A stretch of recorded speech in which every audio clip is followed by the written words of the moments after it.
Bloomberg Audio Studios. Podcasts, radio, news. This is the Bloomberg Surveillance Podcast. I'm Jonathan Ferro, along with Lisa Abramowitz and Anne-Marie Hordern. Join us each day for insight from the best in markets, economics and geopolitics. From our global headquarters in New York City, we are live on Bloomberg Television weekday mornings from 6 to 9 a.m. Eastern. Subscribe to the podcast on Apple, Spotify or anywhere else you listen. And as always, on the Bloomberg Terminal and the Bloomberg Business app. To extend the conversation, the former senior US intelligence official Norman Roule joins us now for more. Norman, welcome back to the programme, sir. Just a quote from the Defence Secretary, Pete Hegseth, called it an incredible and overwhelming success. How should we define success this Monday morning? Good morning. Well, we have a changed Middle East. The United States and Israel have conducted devastating attacks against all of Iran's air defenses, leadership, nuclear programs, and Iran's response has been generally feeble. What response Iran has been able to conduct, to include missile attacks against Israel, have not impacted the strategic course of the conflict. The numbers are moving in a direction where Iran's missile program is being whittled away, and Iran's nuclear program is effectively destroyed. There will be elements that remain, there will be elements that are concerning, but its nuclear program is effectively destroyed. Norman, no one really understands Iran quite like you. What do you think the Ayatollah is weighing up right now, the menu of options, in terms of a response? Well, there are many people who understand Iran far better than me, but within Iran, the decision-making structure is going to be challenged.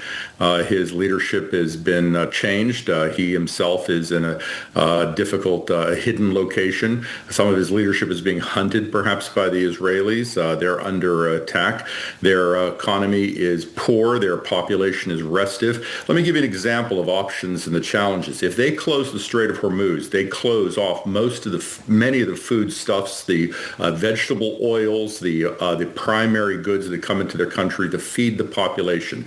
Now, that is something that you really don't want to do at a time when your population may erupt into major unrest. So they have many challenges with all of the decisions they make. But again, if they close the Strait of Hormuz, it does not impact Israel. And it will bring in the United States and could likely lead to the end of the regime. Do you think these strikes get Iran to the table? The president continues to say he wants to see a diplomatic path forward. Not immediately, but what it does do is it tells the world that the United States is pushing for diplomacy, and that actually encourages the world to push back on Iran's efforts to escalate the conflict or isolate the United States. So in the past, in some cases, the United States seemed as the aggressor or alone, but the United States is in essence saying you can't have a program that is moving towards a nuclear weapon, but we're interested in a diplomatic deal. Be reasonable. Iran is not being reasonable, and it has no allies. Norman, you said that the nuclear program has effectively been destroyed. There's a lot of concern among a number of circles about the 400 kilograms of enriched uranium that have gone missing that previously were held near Isfahan, as well as equipment that was taken out of Fordow before the attacks. Do you have any sense of either where that could be or how close that could be to restarting some of the nuclear programs that Iran previously had? So those are valid concerns. So we should be concerned about Iran's remaining nuclear material. It will have nuclear scientists, it will have nuclear knowledge, and it will have parts and equipment related to centrifuges that it did not declare to the IAEA that it could, in theory, assemble and recreate in a covert facility. But let's think about that for a minute. If you believe what you read in the newspapers, the United States and Israel have some extremely good intelligence on Iran. So they're going to have to put this together, get away with it, and then the United States and Israel are going to have to not learn about it and not destroy it. Now, that's possible, but it's unlikely. But it is something that's going to require diplomatic pressure so that it can be identified and removed, and it's probably a card Iran will play in the talks. What do you think the foreign minister of Iran is doing over in Russia today? We know that he is meeting with Vladimir Putin, and there's a real question around what the ask is and whether there will be the response that Iranians are looking for. diplomatic support, pressure in the UN. Iran has obtained consistent diplomatic support at the United Nations Security Council, the International Atomic Energy Agency, and other diplomatic fora from Russia and China over the years. In fact, these two countries have blocked any major pressure on Iran for its proliferation of missiles, nuclear program, and terrorism. And this is really the moment where these two countries can produce this. It's unlikely that either of these countries are going to provide any military support. The strategic agreement that has been signed between Russia and Iran, it doesn't provide for that sort of relationship.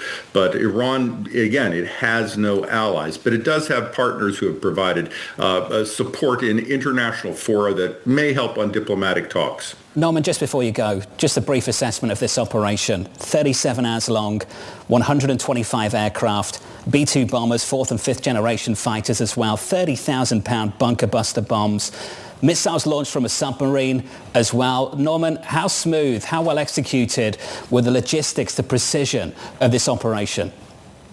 This operation speaks to the training, leadership, and the technology that the United States military has had for a number of years. This operation has been stated in the press, has been practiced for many years. This is not something that has occurred in any recent administration, but this recent administration did have to refine it significantly, match the target set. But what you are seeing is a technology and capability and leadership that no country can match. And I think North Korea and other countries in the world, to include China and Russia, are looking in the past weeks and saying the world is also a little different from their perspective.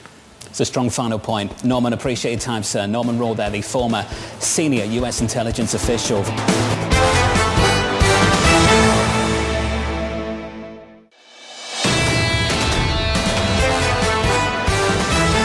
Daan Struyven of Goldman Sachs writes in the following: a hypothetical sustained and very large disruption of energy supply transit would likely push oil and European natural gas prices above $110 per barrel. Joining us now is Daan Struyven of Goldman Sachs. Dan, that's the hypothetical. Let's talk about the base case. What is the base case for you and the team so far this morning? Yeah, so base case remains that we don't see significant disruptions, neither of oil or natural gas in the Middle East. And in our base case, without disruptions, we actually have energy prices gradually declining, with Brent reaching around $60 per barrel in the fourth quarter of this year, and with TTF European natural gas prices also declining, especially next year, with the arrival of all these extra LNG supply cargo terminals. Dan, how high could oil go if Iran does not close the Strait of Hormuz, but does other potential attacks on energy infrastructure or tankers that potentially disrupt the flow of energy coming out of the region? Yeah, so oil prices could rise significantly in those scenarios, and the key reason is that the Middle East, the Gulf countries, remain the largest regional producer in global oil markets. In general, our estimate is that for every 1 million barrels per day drop of supply that's sustained for about a year, Brent should be about $8 per barrel lower. That takes into account the fact that higher prices reduce demand somewhat and incentivize U.S. shale to produce more. I think one challenge, big picture, with potential supply disruptions in the Middle East is that the most important buffer that the oil market benefits from against supply disruptions, namely quite a bit of spare capacity among OPEC core producers, that's not necessarily available if the production to the capacity to produce would be affected by potential disruptions, because we think the bulk of the spare capacity in oil markets is concentrated both in Saudi Arabia and the UAE. Are you seeing any reductions to Iranian barrels right now? No, in fact, our nowcast of Iran crude supply is at a 3-year high, 3.6 million barrels per day of crude. Iranian supply has actually doubled over the last 3 years or so, and we're actually seeing very high export flows at the moment. I think the idea is to get the barrels out safely while we can, and at the moment prices are relatively attractive. Given that, Dan, do you think that if there is some sort of calming down of the tensions, you could see a huge decline in oil prices? Yes, so we estimate a geopolitical risk premium of around $10 per barrel. If the market were to increase its probability of our base case that you don't see disruptions, this risk premium could come down. It may take some time for us to really learn whether we're going to see disruptions. Now, I think the hypothetical scenario where this risk premium comes up the more quickly would be a successful return to the negotiation tables between the U.S. and Iran.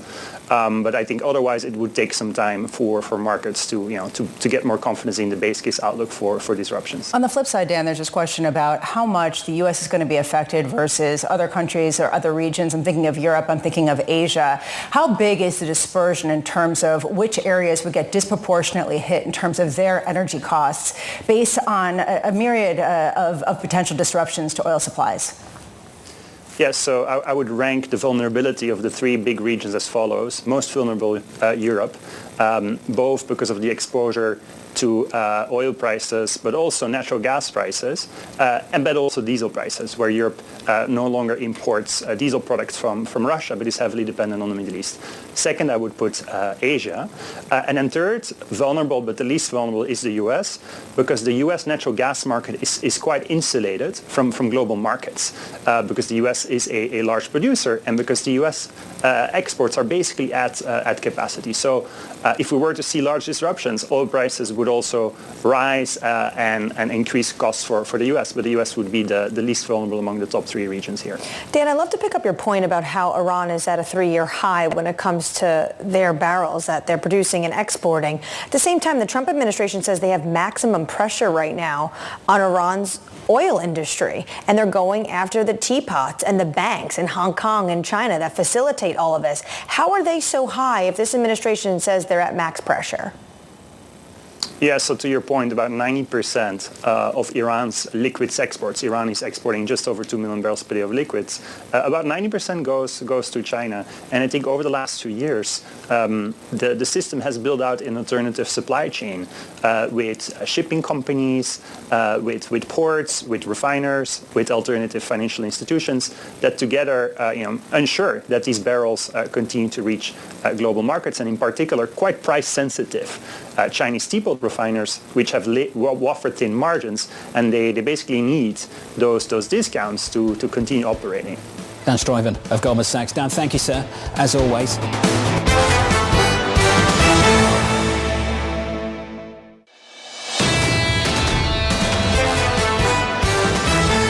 Stunning events over the weekend. America's attack on Iran, years in the making. A stealth 36-hour-long operation named Midnight Hammer. Pilots dropped some of the largest bombs in their arsenal on Iranian nuclear facilities. Joining us now to discuss is the former US Defense Secretary, Mark Esper. Mr. Secretary, welcome to the program, sir. We'd love to lean on your experience, the work to execute an operation like this one, and your early high-level assessment of its success. Well, good morning. Look, it was clearly successful in terms of the execution. Our aircraft were able to make it in, drop, 14 GBU-57s. The submarines launched TLAMs from offshore. We were out with impunity. Nobody was hurt. And I think it speaks to the skill and professionalism of the United States military. And now I think what we have to do is two things. First of all, get a good battle damage assessment, and that will take a few days, and maybe even then will be incomplete until we get inspectors on the ground. And then secondly, we're all waiting to see what Iran's response will be. And there are various predictions. You guys have been talking about it, what they may or may not do, but that's what we're all waiting for now. If you were advising the president right now, what would you say to him in terms of what to expect in terms of Tehran's retaliation? Yeah, look, I think there are a range of things that they could do. They could, first of all, use Shia militia groups in Iraq to target our people and facilities there. Secondly, much like they did during my time in early 2020, they could launch a salvo of missiles against U.S. forces in the Middle East. And there are a couple dozen bases there with over 40,000 U.S. service members that they could go after. Third, there could be cells here in the United States and globally, or they can go against American officials as they did a couple years ago and try that. And then they could go after shipping in the Strait of Hormuz, which I think is unlikely. But to me, those are the range of outcomes that they may pursue here in the coming days. In 2020, when Qasem Soleimani was struck with that drone strike, we did see retaliation, but it was telegraphed through back channels to the U.S. administration. Do you think we could see Iran take that same approach this time around? Yeah, I think what they have to do is calibrate this so that they do enough for domestic consumption, feel like they've satisfied the military, they've struck back, tell the Iranian people they struck back, but not so much that President Trump really ups the ante, climbs that escalation ladder, and really hits them back fairly hard. Within hours of the missile strikes at El Asad, we had Iranians on the phone privately reaching out to us saying they were done, they had no more, they wanted to stop fighting, etc. And that was, of course, long before we knew that American service members suffer concussions and TBI. But nonetheless, they'll do a lot of back-channeling because, they can't go much further. This is they're being dismantled. Their leadership, certainly the military side, is being taken apart. Their nuclear sites have been pummeled. And so the question is, how much longer can they go on? How can they even decide on some sort of retaliation or strike against the United States if the supreme leader is reportedly hiding in a bunker, he's in his late 80s, and he has no access even to electronic communication? Yeah, look, that's the big question is who's in charge? How complete, how effective is the chain of command right now? Are there instructions left behind to the IRGC or to the missile forces to launch attacks? That may explain why they haven't responded here in the 24, 36 hours since the U.S. strikes on Fordow, Natanz, and Esfahan. There's one theory out there, Secretary, that this could potentially reignite some of the efforts that Iran has made to achieve nuclear status, because that is the only deterrence, and especially with the 400 kilograms of enriched uranium missing in action. How concerned are you about that reality going underground and really having the Iranian officials expedite those efforts? Yeah, look, you bring up a good point that I was going to raise. There's still 900 pounds of 60% enriched uranium that's fairly close to what they would need for 10 nuclear weapons out there that we don't have control of. We don't know where it is. The IAEA doesn't know where it is. So first of all, we have to track that down. Secondly, we don't know to what degree the Iranian infrastructure has been destroyed. And even if it has, it's just a matter of time before they rebuild. Now, that at this point probably looks more like years than anything else, than months. But nonetheless, until there is a fundamental change in the ambitions of the regime or a fundamental change in the regime itself, this is likely an ambition that will grow back over time, arguably more energized than before because of what has happened here in the last couple weeks. There's a larger point, Secretary, that other people have been making this morning, which is that it is a deterrent to, say, Russia, to China, showing what the U.S. military can do and is willing to do in the face of some sort of red line that gets crossed. Do you see it that way, or do you see other nations and seeing the need to become nuclear or having some sort of deterrent that really takes this potential outcome off the table? You know, deterrence is based on two things, capability and will. And I think everybody has understood the United States military has the capability to do a lot of things. I don't think anybody ever doubted we could do what we did with regard to B-2 stealth bombers entering Iranian airspace and dropping these bunker busters. I think what is different here is President Trump has shown the willingness to do it, despite domestic voices coming from both the right and the left saying he shouldn't do it. So I think in this regard, it's more of his willingness to take action, which probably caught Russia's and Beijing's attention. Well, this was one criticism of the previous administration, as you know, Mr. Secretary, the failure to provide a satisfactory deterrence in key waterways in this region. And I'm thinking more of the Red Sea over the last few years. As we think about the Strait of Hormuz, can you just share with us what you learned about the best way to provide a deterrence and to prevent the disruption of those waterways?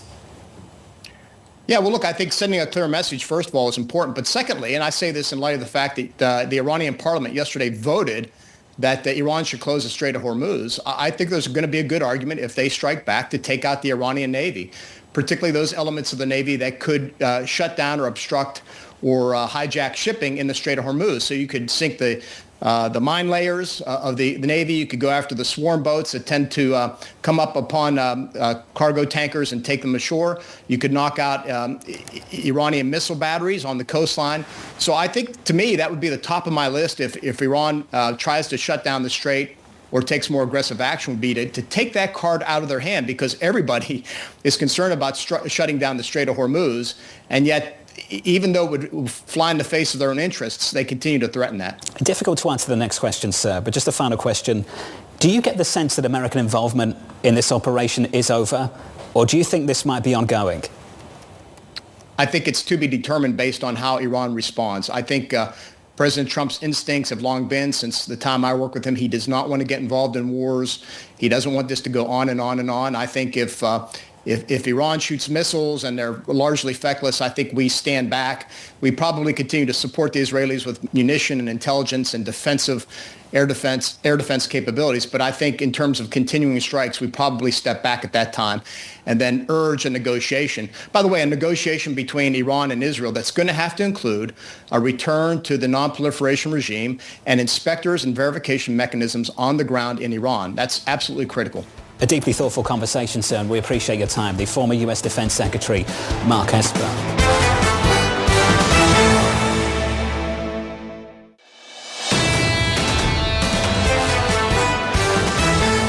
Some of the price action and your morning calls. Let's turn back to our top story. The world bracing for Iran's response after the US attacked its nuclear sites over the weekend. Joining us now is Danon, the Israeli ambassador to the United Nations. Ambassador, good morning, sir. It's good to see you. Good morning. Thank you for having me. Let's talk about the events over the weekend, and let's talk about this also. Who's in charge in Iran right now? Anne-Marie's been talking about this all morning, the chain of command. Who's in charge? Well, it's hard to tell. They have the regime, which still has control over the population. But you see statements coming out. The Minister of Foreign Affairs is flying all over, sending threats to Israel, to the US. I don't think that Iran today is in a position to threaten anyone. They should think very carefully about the next steps, what they want to do, what they should do. Our position was very clear that we had goals in this operation to degrade their capabilities. I think we achieved a lot so far. We still have more targets, but I think when you look at Iran today and you compare it to the last time I was here a week ago, it's a different ballgame. They don't have those capabilities over the reactors, and I think we were able to push back, significantly Iran more than expected. You were here just a little over a week ago, the morning after those first Israeli strikes started, and you said it would take days or weeks, this operation. We heard from the Prime Minister today, Benjamin Netanyahu, and he said they're very close to completing the goal of eliminating the dual threats, ballistic missiles and nuclear capabilities. Where are we on the timeline? So I cannot give you exact dates, but I think, the main challenges we had, which were the nuclear reactors, the result of the U.S. attack are magnificent. The U.S. had the capabilities that we don't have. So on that issue, I can tell you that we achieved most of what we wanted. But still, you have the ballistic missiles, which is a major threat to Israel. It's important to know that we all speak about the nuclear threat, but when you have 1,000 ballistic missiles targeting Israel, it's a problem. So we took a lot of those launchers, but we still have more to go. When it comes to nuclear facilities, though, this morning the IDF said that they went after Fordo entrances and exits to make sure they were preventing the removal of these materials. How do you assess what Iran has right now in terms of their nuclear capabilities? Well, Iran is a big country, and they were hiding a lot of the materials, and they were trying to move stuff. So we cannot guarantee the result. But when you look at the infrastructure, at the machine of terror that they built, and by the way, they spent hundreds of billions over the years. Now it's not there. So we cannot guarantee 100% result, but we can tell they don't have those reactors. It will take them decades to rebuild it. There is a question about how much regime change is part of what Israel is trying to do. We've heard President Trump discuss that as well. What's your sense of how much that's also one of the aims? Well, I can tell you feelings. We all wish that there would be a regime change. For the people of Iran, they're victims of this regime, so we pray for that. But the question if it's the goal of the operation, I think, it's not our goal, and we heard President Trump also. It's very hard to tell the people of Iran what's good for them. They should decide, and I hope that they will take the right decision. They deserve better. You're the ambassador to the United Nations. Earlier this year, Israel withdrew from the UN Human Rights Council following the U.S. in doing that. What role does the United Nations have to play in some of these negotiations at a time where people are wondering about its institutional relevance? Well, I agree with you that they should think carefully. Yesterday, there was an emergency session of the Security Council, and some countries condemned the U.S. And I told them, where were you? All those years when they enriched the uranium, when they built the reactors, now you come and you condemn Israel and the US. So the UN should be much more effective. And basically they allowed Iran to do what they did all those years. And I still believe in the UN, but I think the UN should be reformed. We expect the new US ambassador to arrive soon. And I think that together we can change what's happening there. There's a line that you used earlier in the conversation. You reflected on the US capabilities, and you said that the US has capabilities that we don't have. And it raises a question that I think makes some people in this country uncomfortable. Did Israel start an operation knowing that they wouldn't be able to complete it without US involvement? No, absolutely not. And I said it, I think, last time I was here. We have the capabilities. It will take longer. It will be more painful, but we can deal with the threats. So I think what the decision of the US was the right decision, because now it will be a shorter war, and I think it's much more effective. How are you preparing for the retaliation? So first we have to acknowledge it's not easy for us. You know, the entire country is not functioning today. You know, people are not going to work. People stay next to the shelters. And you talk about 9.5 million people for almost 2 weeks. It's heavy, but we are willing to continue as long as it takes. But we believe that as I said earlier, we achieved most of the goals. As now we have a few more things we want to take care of. And now it's up to... What are those few more things? You know, mainly the ballistic missiles. The industry, you know, they built a huge infrastructure to produce ballistic missiles. They wanted to compete with the US and Russia, and they were very close to get there. So we want to make sure that it will be very hard for them to rebuild those capabilities. These kind of ballistic missiles coming from Iran and their nuclear program, this is the point of the regime. Can you decimate their ballistic missile program, their nuclear program, without decimating the regime? Well, we hope that they will not have the desire after what happened in the last 2 weeks, that they will understand that we will be there. If they will continue with aspirations to eliminate Israel, Israel will be there before they attack us. We learned the lessons after October 7th. We are not taking any chances. Ambassador, we appreciate your time once again. Thank you for being here. The Israeli ambassador to the UN there, Danon. This is the Bloomberg Surveillance Podcast, bringing you the best in markets, economics and geopolitics. You can watch the show live on Bloomberg TV weekday mornings from 6 a.m. to 9 a.m. Eastern. Subscribe to the podcast on Apple, Spotify or anywhere else you listen. And as always, on the Bloomberg Terminal and the Bloomberg Business app.